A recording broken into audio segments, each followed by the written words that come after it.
Welcome to the Market Watch podcast by Amplify Live, where you can access the latest market insights with me, Anthony Chung, the head of market analysis, and joined by our head of trading, Piers Curran, getting you up to speed on what mattered in markets this week. Very good morning to you. It's Friday, 12th of March, and the latest episode of the Market Watch podcast. I'm joined by head of trading, Piers Curran, as ever, to go through some of the main themes of this week. And in focus is going to be two major questions. One, what's been happening in markets overall with what has been a story of a little bit of recovery from where we were from equity weakness under the pressure of yields rising. So we're going to drill into that in a little bit more detail. And then secondly, we had the ECB meeting with Christine Lagarde yesterday.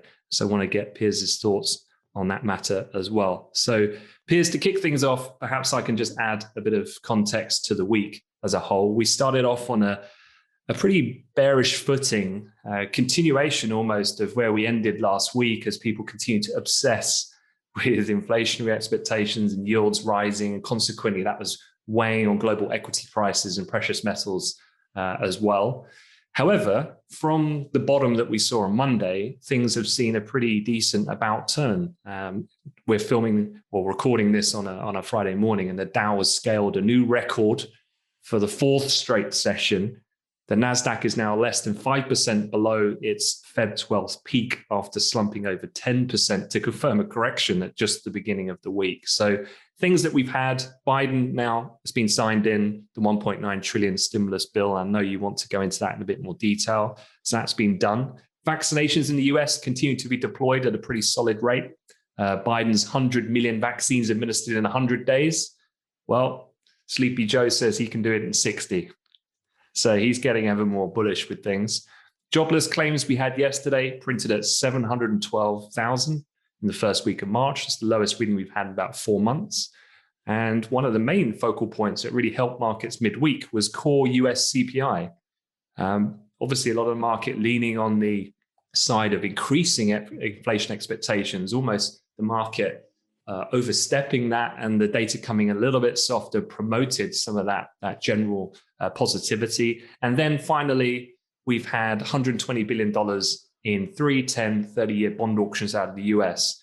People were incredibly apprehensive about that, given how poorly received, in fact, terrible 7-year auction 2 weeks ago. And these ones weren't great, but they went off without a hitch, and the market liked that. So what's your take on this week as a whole?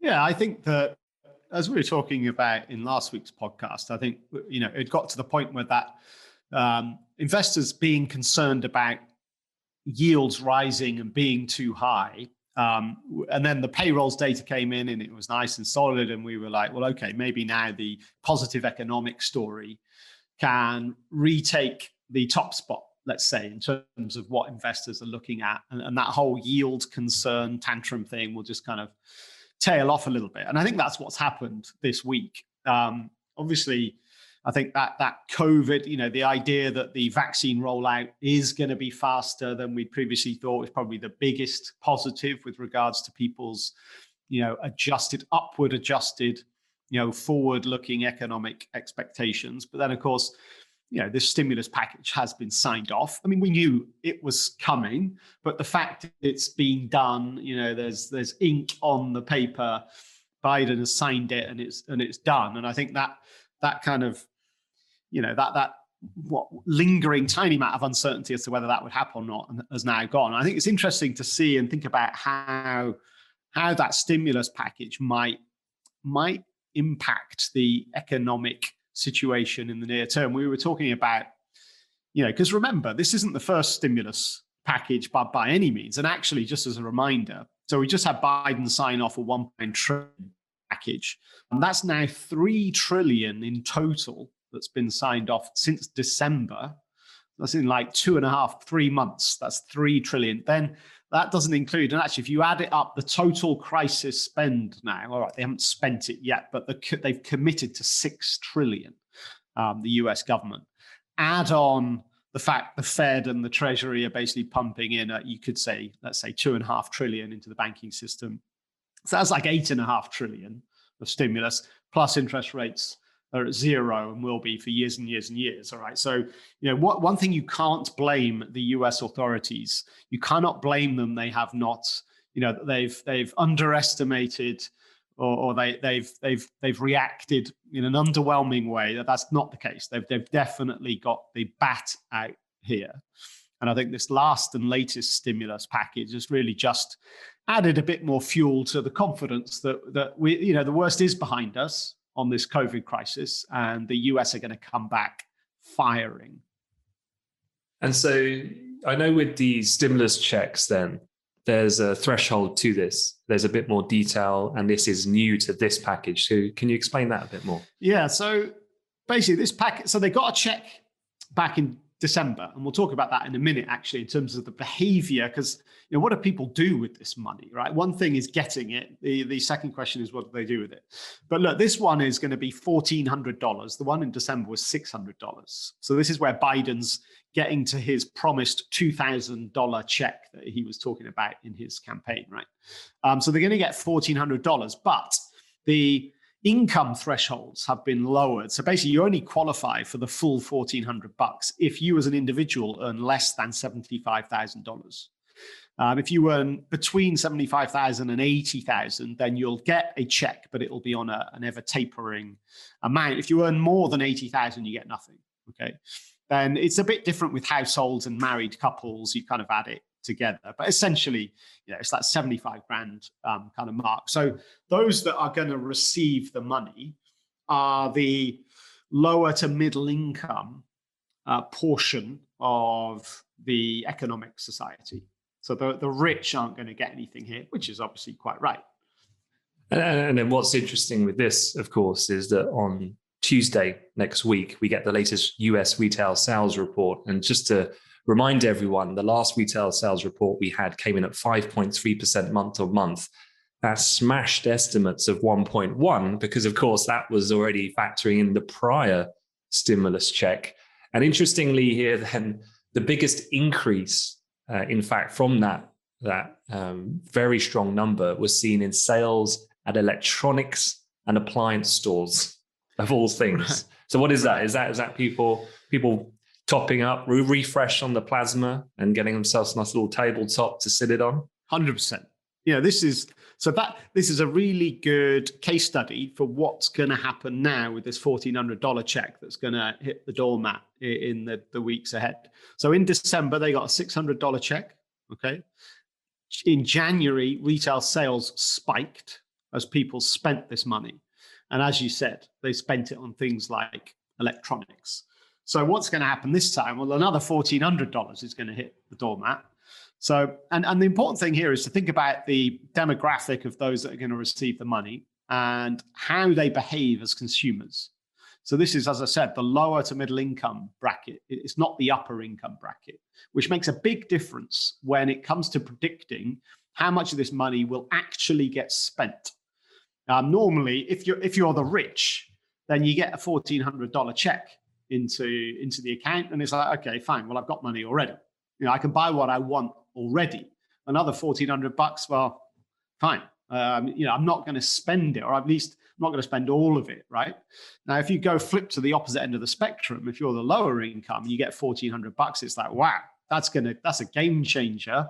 I'm going to go out and spend all of that. So that's really important to understand that this $1,400 is going to get spent. Now, what does it get spent on? I mean, it's not like, it's not like Anthony Chung. It's not like on your iPhone 12 pulling the trigger on a new pair of Gucci sneakers. This is people that this can make a genuine difference. All right, they're going and buying a new flat screen TV or whatever it might be, but the point is that money's going to get out into the system and it's going to be spent. And I think how much of that then jumping in is going to be retail inflows into the US stock market. I mean, there's been survey data of this. Deutsche was the main one that came out about 2 weeks ago. And they were saying that on average basis, 37% of that entire paycheck, the people surveyed said they'd spend by buying stocks. And that equates to a nominal value of $170 billion. Who was surveyed? What was the demographic of those that were surveyed, though? I'm afraid I've been duped into the sensational headlines of I mean, not looking at the underlying. I don't know what proportion of those surveyed won't actually get any money because they're in the higher income bracket. I don't know the answer to that, but that fills me with dread. The idea that this $1,400 is then going to get, open your trading account and buy some GameStop shares. That would be a real shame. I think that would defeat the entire purpose of this, government stimulus initiative. This needs to be, it's not just money going to people's bank accounts from the government's strategy point of view. It's money going to people's bank accounts that then gets spent. So then that means retailers benefit, and it kind of goes down the economic chain, right? That money gets recycled over and over again. That's the idea. And then that genuinely boosts economic output. If you go and stick it on GameStop, it helps no one. You're banking on a lot of goodwill and unity amongst the great US nation to play true to the government strategy there. So I guess we'll find out shortly. But look, let's move on to the second talking point of the week, which was the ECB. So it was just yesterday. Overall, the market didn't really react too much. And in fact, the most surprising element came in the first part of the event. So not actually typically the press conference, but actually the statement where the ECB added in an additional phrase. Based on joint assessment of financing conditions and the inflation outlook, the Governing Council expects purchases under the PEP, so the Pandemic Emergency Purchase Program, over the next quarter to be conducted at a significantly higher pace than during the first months of the year. And that did, at the time when that came out, catch intraday speculators a little bit by surprise. The euro dropped, in fact, initially. Equities and German European fixed income bonds rallied. So any thoughts on that? I think as a headline, it's a great headline, to grab oh my God, the ECB are accelerating their bond buying program. As a standalone headline, that's like, wow, okay, ramping up stimulus. Okay, great. This is good news. Go under that headline, and it's not that. Basically what they slowed down their purchases in quarter one, right? And so now they're speeding up purchases to really offset that slowdown that's behind us. I mean, just to put some numbers on it, in quarter one so far, obviously quarter one hasn't quite finished yet, but they've been pumping in 14 billion euros per week, which is a drop on the rate that they were doing in quarter four last year.